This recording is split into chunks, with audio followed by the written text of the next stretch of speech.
Good morning.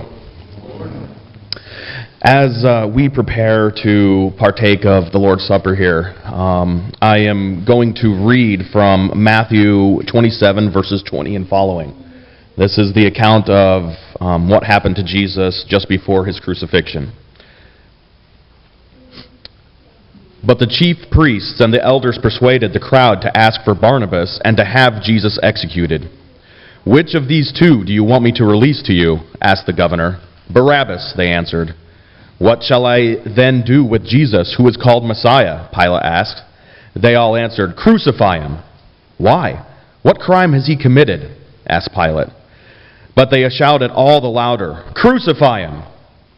When Pilate saw that he was getting nowhere, but that instead an uproar was starting, he took water, washed his hands in front of the crowd. "I am innocent of this man's blood," he said. "It is your responsibility." All the people answered, "His blood is on us and on our children." Then he released Barabbas to them, but he had Jesus flogged and handed him over to be crucified.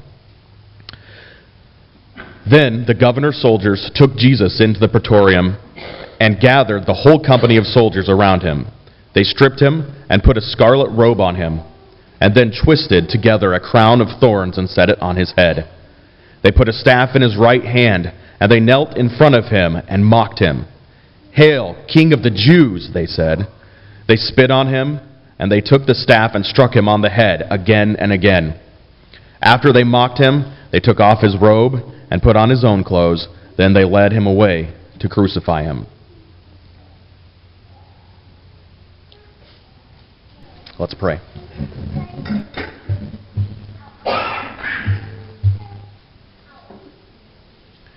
So the crucifixion is just one part of that story. The other part of the story is Jesus' his burial and his resurrection.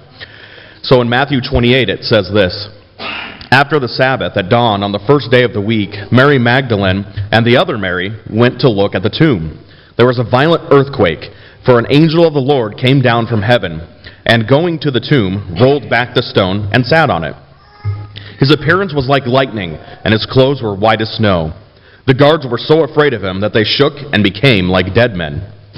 The angel said to the women, 'Do not be afraid, for I know that you are looking for Jesus who was crucified. He is not here. He has risen, just as he said. Come and see the place where he lay. Then go quickly and tell his disciples, he has risen from the dead, and he is going ahead of you into Galilee. There you will see him. Now I have told you.' So the women hurried away from the tomb, afraid yet filled with joy, and ran to tell his disciples. Suddenly Jesus met them.